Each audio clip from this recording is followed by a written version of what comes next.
Hi there, this is David, and today I want to talk about the characters in Sea of Stars. This game wasn't just one of the best indie games to hit the scene this year, but one of the best RPGs in general to come out this year. It was just fantastic. And the characters, I love them all.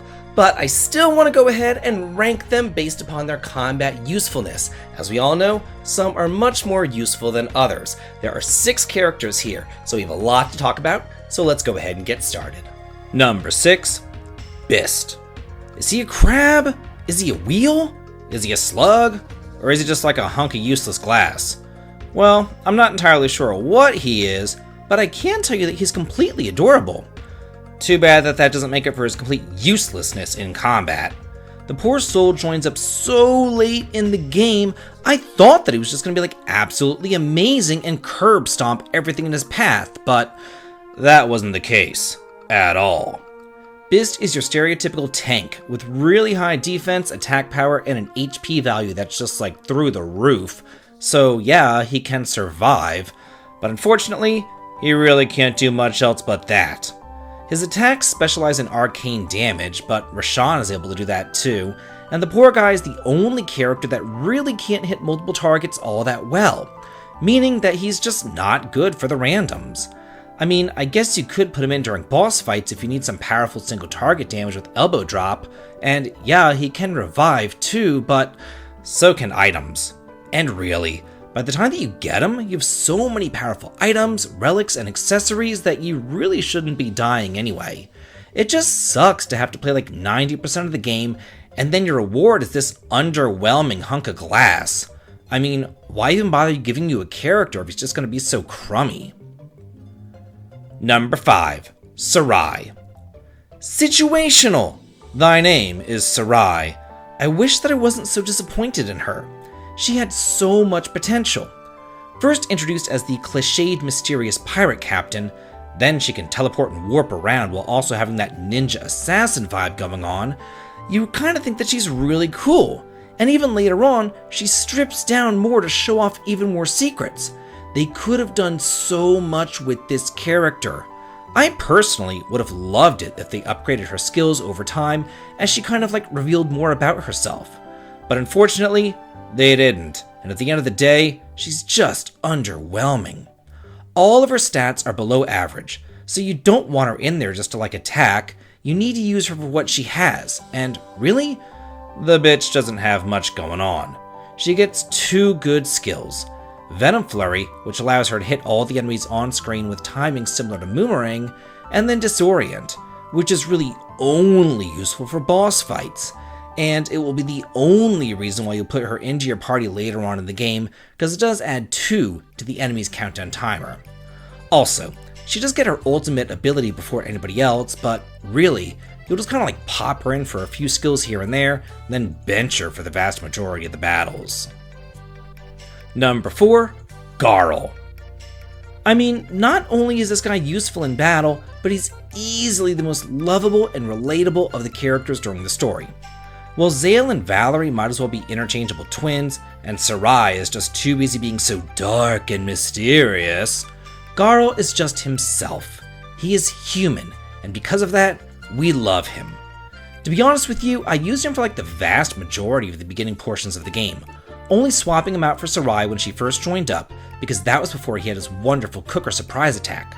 The thing is, he just helps out your survivability immensely between his tanky stats, his super high attack power, the ability to heal, and then being able to like move enemies around in a pinch.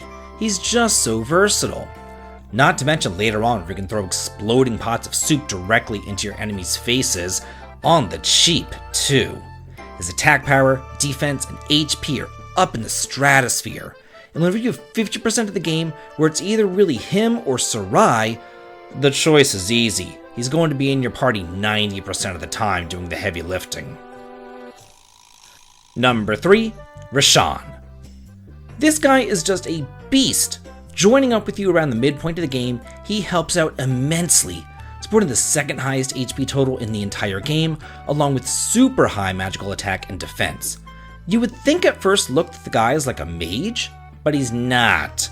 Add just a couple of accessories on him and his attack power will skyrocket. And he'll get shit tons higher than Sarai's crappy ass attack power too. This is imperative, because his regular attacks hit all enemies. Nobody else can do that. It's also important to know that his basic attack is the only one that will hit for an element.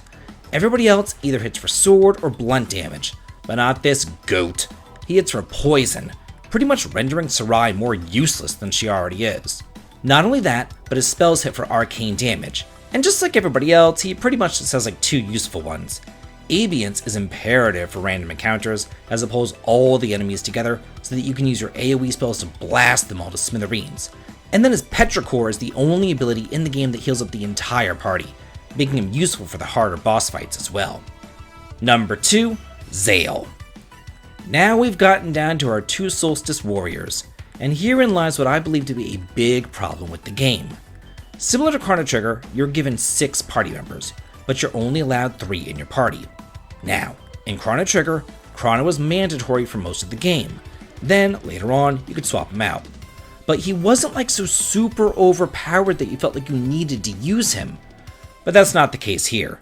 2 of those 3 spots are pretty much mandatory for both Zale and Valerie, as they're just head and shoulders above the rest.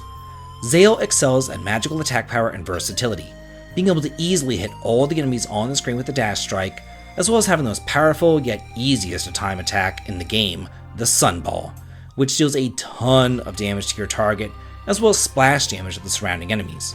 Then, he also has access to quick healing. No matter what base you need covered, this tall, dark, handsome blonde is there for you. And finally, number 1, Valerie. I gotta give it to this girl. She is a beast! Boasting the highest attack power in the entire game, plus some really killer abilities, she has got it going on. Very similar to Zale, she has a healing ability, an area strike with splash damage, and an all-targeting ability. But they work a little bit differently than his, and those slight differences just make her slightly more useful than her Sunny counterpart. Let's start with Crescent Arc. This is her area hitting ability, and it is much harder to time than Zale's, but it costs 1 less MP than a Sunball. And in a game where every single last magical point counts, that 1 MP adds up quickly. And while Zale's all-hitting move, the Dash Strike, only hits enemies once, Valerie's Boomerang hits all enemies on the screen multiple times, and this can really add up. And if you want, you could use it against a single target to really rack up the damage, making it one of the most versatile moves in the entire game. But what really puts her over the top is her ridiculously useful Lunar Shield. Not only does it heal your party for about 10% of their HP, but it also makes them completely invulnerable to the enemy's next attack. During the later boss fights against like the Dwellers and all that, this one move will mean the difference between life and death for your team. She just makes or breaks you. So that's it for all the characters of Sea of Stars ranked from worst to best. How would you personally rank them, and do you agree or disagree? Let's get a discussion going on here, and let's all talk and chat about it, because I'm always in the comments too. And if you like what I do on the channel, please head on over to the Patreon to sign up for early access to my videos and behind the scenes photographs. The link to it is over in the video description. And as always, please like, comment, and subscribe, and have a good day.